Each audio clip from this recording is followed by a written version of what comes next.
bienvenue dans ce podcast de Génération Phonehouse où je vais encore vous parler du N95, mais cette fois-ci je vais vous parler du logiciel de navigation GPS qui est Smart2Go, en fait un logiciel maison Nokia.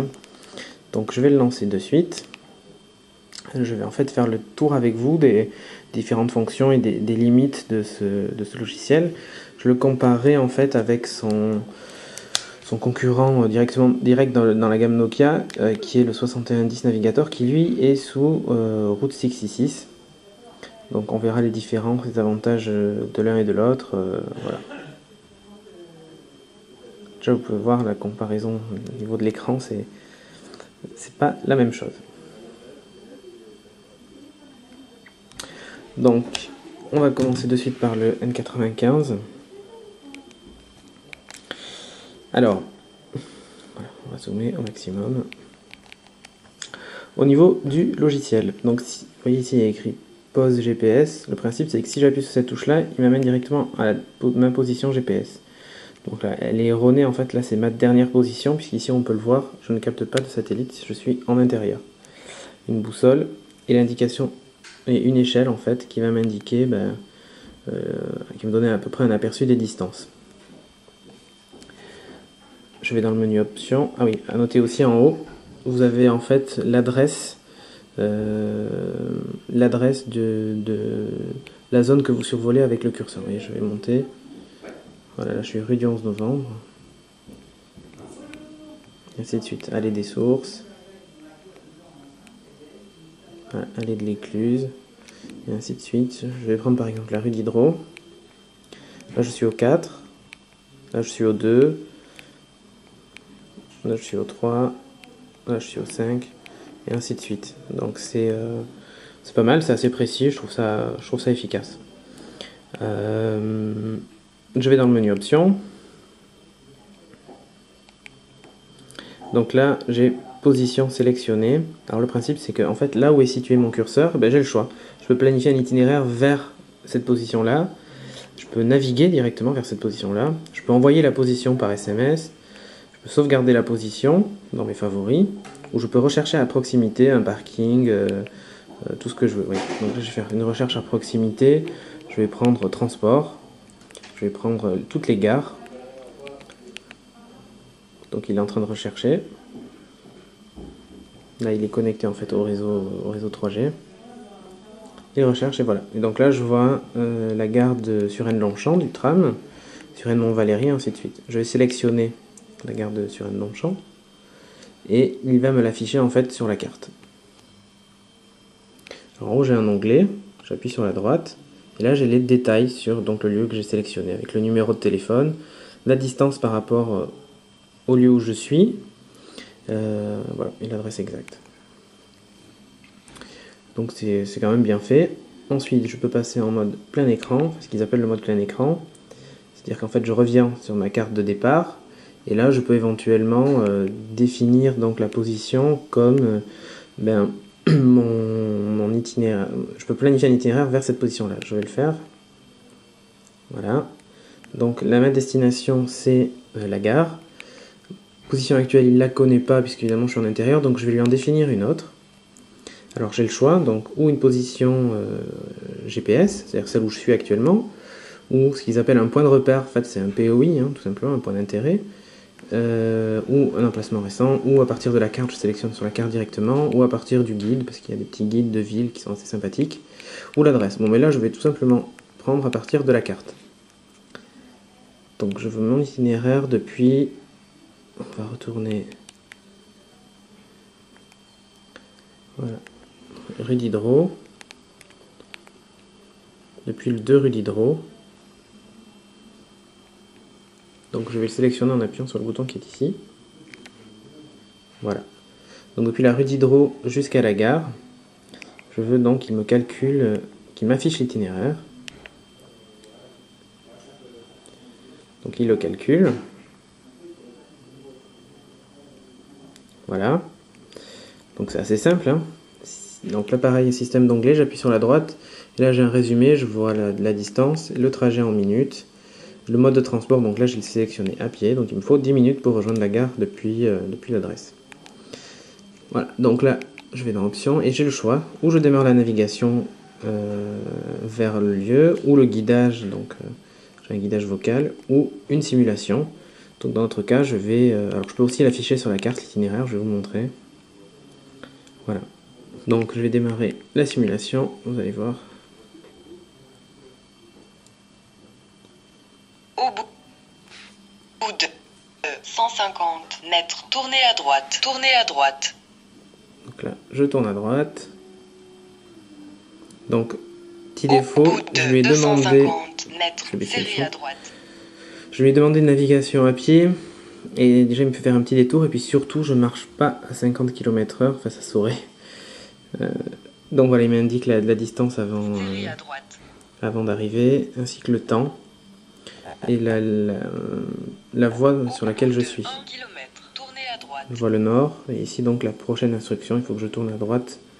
Au bout maintenant de 970 mètres. Dans la rue des Carrières. Donc on peut passer en mode affichage 3D en appuyant sur la touche 0. Je vais appuyer dessus. Voilà. Là maintenant je suis passé en affichage 3D. En fait ça crée une petite perspective de façon à ce que tout simplement je puisse anticiper des virages et ainsi de suite. Donc bon, ça c'est classique comme sur du GPS standard. Hein. Là, je suis repassé en affichage 2D.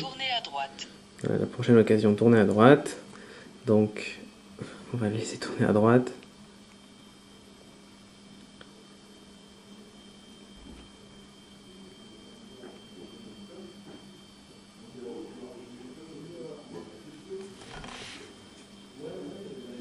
À la prochaine occasion, tournez à droite. Tournez à droite. Voilà, je tourne à droite. Au bout de 600 mètres, tournez à droite. Alors je trouve assez intéressant l'affichage en mode portrait pour finalement anticiper la route, parce que ce qui est affiché sur le côté c'est pas spécialement ce qui m'intéresse le plus, donc je trouve ça plutôt pas mal.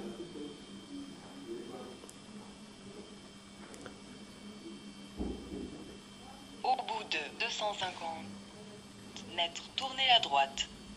La voix est pas très fluide, mais je pense que c'est aussi parce que c'est une version qui n'est pas finalisée. Hein. Voilà, je suis bientôt arrivé. Tournez à droite.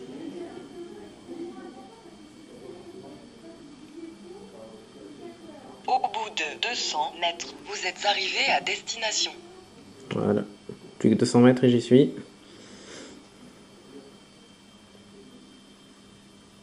Vous êtes arrivé à destination. Et voilà, on y est. Donc, voilà, je retourne à la position initiale. Donc voilà, la navigation est super sympa. Alors, à noter qu'on peut éventuellement se l'afficher en mode paysage, pour ceux qui préfèrent. Bon, c'est un choix, voilà. Ça marche bien, donc cette partie GPS. Alors les limitations, c'est qu'en fait, si on veut rentrer des points d'intérêt, il faut les rentrer à la main. Il n'y a pas de possibilité d'importer des points d'intérêt, des points de repère comme ils appellent. Donc je trouve ça un petit peu embêtant pour ajouter des radars automatiques ou ce genre de choses. Là c'est pas évident. J'ai cherché aussi des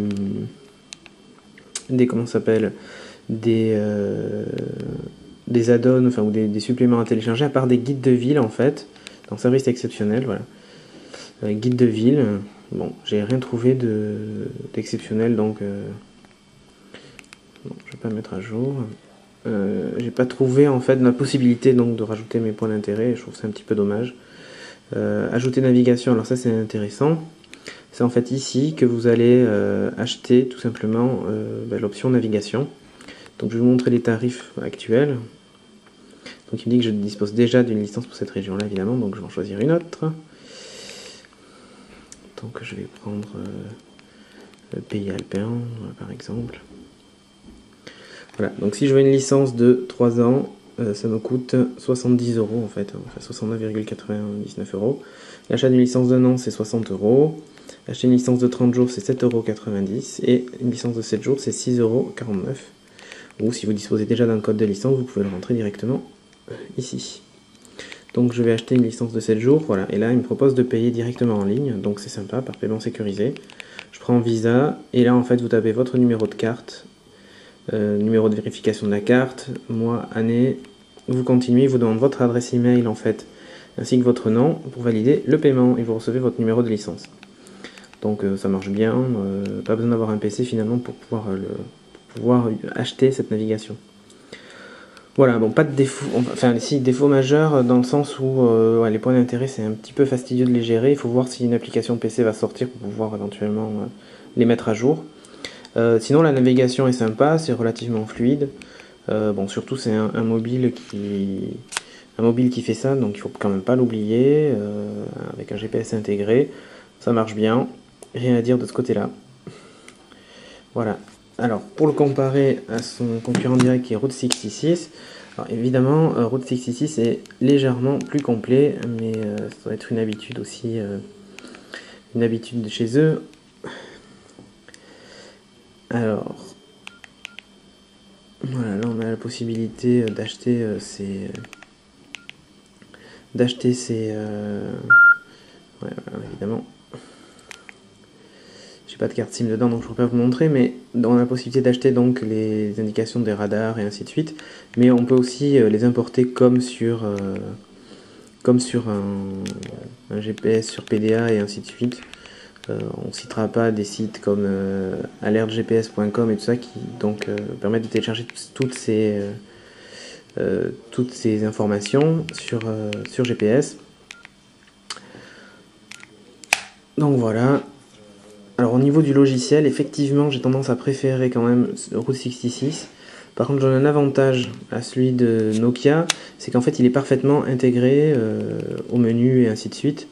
Donc ça, c'est bien. Vous vous renseignez une adresse de contact, vous pouvez naviguer vers ce contact grâce au menu. Enfin, vous pouvez naviguer vers ce contact grâce au logiciel puisqu'il est donc parfaitement intégré, comme si c'était une application agenda ou autre, donc ça c'est un bon point pour ce logiciel là. Après un petit peu limité au niveau des fonctions, mais je pense qu'il évoluera. Il a un avantage, c'est qu'il est gratuit en mode carte. Après il faut payer sa licence pour le guidage. Bon voilà. Ensuite Route 66, l'avantage donc c'est un vrai logiciel de GPS, donc possibilité de rajouter des points d'intérêt et ainsi de suite, c'est assez facile. Il est un petit peu moins bien intégré, enfin il y a quand même une touche dédiée, mais je le trouve un petit peu moins bien intégré de ce côté-là, et puis l'interface reprend pas assez les menus Nokia, entre guillemets. Du coup, ça donne un aspect logiciel rajouté, alors que là, ça fait vraiment intégré sur le N95. Bon, voilà. Après, à vous de vous décider, sachant que, évidemment, la possibilité d'utiliser un autre logiciel est possible sur le N95, plutôt que d'utiliser Smart2Go. À voir. J'ai voulu essayer avec TomTom, mais j'ai pas trouvé, en fait, de TomTom compatible. Sinon, j'aurais bien fait le test. On va voir d'ici la sortie. Donc je vous dis à bientôt et merci d'avoir suivi ce podcast de Génération Phonehouse sur la partie GPS de ces deux Nokia. À bientôt.